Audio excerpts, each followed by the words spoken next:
राजस्थान में ओमिक्रॉन की दहशत के बीच एक बार फिर से कोरोना के केस बढ़ने से हड़कंप मचा हुआ है। इसी बीच राज्य सरकार ने नई गाइडलाइन जारी कर दी। राज्य मंत्रिपरिषद की बैठक में बुधवार को कोविड की स्थिति पर समीक्षा की गई। देश भर में बढ़ते संक्रमण को देखते हुए आवश्यक पाबंदियां लगाने का निर्णय गहलोत कैबिनेट ने लिया। अब प्रदेश में वैक्सीनेशन की अनिवार्यता रहेगी। रात्रि 11 से सुबह 5 बजे तक जन अनुशासन कर्फ्यू की प्रभावी पालना के निर्देश दिए गए हैं। सिनेमा हॉल, थिएटर, मल्टीप्लेक्स के लिए दोनों डोज जरूरी कर दिए गए हैं। मॉल्स, दुकानें, व्यावसायिक प्रतिष्ठान रात 10 बजे तक ही खुल पाएंगे। त्योहारों, शादी समारोहों में भी अधिकतम 200 लोग शामिल हो सकेंगे। 200 से ज्यादा व्यक्ति होने पर जिला कलेक्टर की अनुमति जरूरी होगी। ज्यादा व्यक्ति होने पर 10,000 रुपए का जुर्माना भी लगाया जाएगा। हालांकि 31 दिसंबर को न्यू ईयर सेलिब्रेशन के लिए नाइट कर्फ्यू में 2 घंटे की छूट दी गई है। नई गाइडलाइन तत्काल प्रभाव से लागू हो गई है। राज्य सरकार ने 31 जनवरी तक वैक्सीन की दोनों डोज लगवाया जाना अनिवार्य किया है। इसके बाद वैक्सीन नहीं लगवाने वाले लोगों को सार्वजनिक और ज्यादा भीड़ वाले स्थानों पर जाने की अनुमति नहीं होगी। चिकित्सा विशेषज्ञों ने बैठक में कहा कि 31 दिसंबर को होने वाले न्यू ईयर सेलिब्रेशंस पर या तो रोक लगनी चाहिए और या फिर उचित कोविड व्यवहार का कड़ाई से पालन होना चाहिए। उन्होंने वैक्सीनेशन पर भी सख्ती बरतने की आवश्यकता जाहिर करते हुए कहा कि इसमें 1 महीने की रियायत दिया जाना उचित नहीं है, जबकि कुछ मंत्रियों ने 31 दिसंबर को नाइट कर्फ्यू में छूट की मांग उठाई।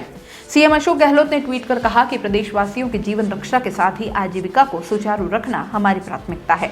लिहाजा अभी कम से कम पाबंदियां लगाई जा रही है। शैक्षणिक संस्थानों के शैक्षणिक और अशैक्षणिक स्टाफ के साथ ही बस, ऑटो और कैब चालक को वैक्सीन की दोनों डोज अनिवार्य किए गए हैं। सिनेमा हॉल, थिएटर, मल्टीप्लेक्स में 18 वर्ष से ज्यादा उम्र के लोगों की एंट्री के लिए दोनों डोज जरूरी हैं। Cinema hall, theatre, multiplex, auditorium और प्रदर्शनी के स्थान रात 10 बजे तक ही खुल पाएंगे। सभी मॉल्स, दुकानें और व्यावसायिक प्रतिष्ठान रात 10 बजे तक खुल सकेंगे। राजस्थान में मंगलवार को प्रदेश भर में 181 दिन के बाद एक साथ 97 कोरोना के नए केस सामने आए। इससे स्वास्थ्य महकमे में हड़कंप मचा हुआ है। सर्वाधिक 75 केस राजधानी जयपुर में आए हैं। इसके साथ ही प्रदेश में एक्टिव केसेस की संख्या 438 तक जा पहुंची है। कोरोना की तीसरी लहर को देखते हुए राजस्थान में वैक्सीनेशन की स्पीड भी तेज कर दी गई है। अपने ही इवेंट में गेस्ट बनकर आएं और सारे अरेंजमेंट्स हम पर छोड़ दें। हम है ना, अपना इवेंट एसके इवेंट से बुक कराएं और हो जाएं टेंशन फ्री। फिर चाहे शादी हो, पार्टी हो या हो कोई कॉर्पोरेट इवेंट, अरे चले कहां, दिए गए नंबर पर कांटेक्ट करें। दोस्तों, सीबीसी न्यूज आपके सहयोग से लगातार बढ़ता जा रहा है। स्वतंत्र पत्रकारिता का सहयोग करने के लिए आपका धन्यवाद। सबसे पहले तो जिन लोगों ने हमारे चैनल को सब्सक्राइब नहीं किया है तो पहले सब्सक्राइब करें, जिसका कोई शुल्क नहीं लगता और बड़ा आसान है। बस नीचे दिख रहे लाल सब्सक्राइब के बटन को दबाना है और पास में दिख रहे बेल आइकन को भी दबाना है, ताकि आपको अपने सीबीसी न्यूज के हर अपडेट्स मिल सके।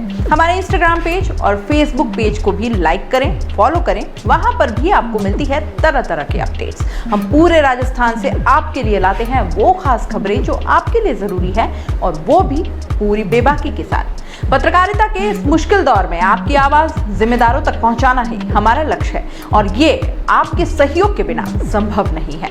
हमारा सहयोग करें, स्वतंत्र पत्रकारिता में अपना योगदान दें और ज्वाइन बटन पर जाकर सदस्यता लें, चाहे सबसे छोटी सहायता के रूप में ही क्यों न हो। जनता की बेबाक आवाज बने रहें, उसके लिए सहयोग आपको ही करना है। सब्सक्राइब करिए और ज्वाइन बटन पर क्लिक कर सदस्यता ग्रहण कीजिए।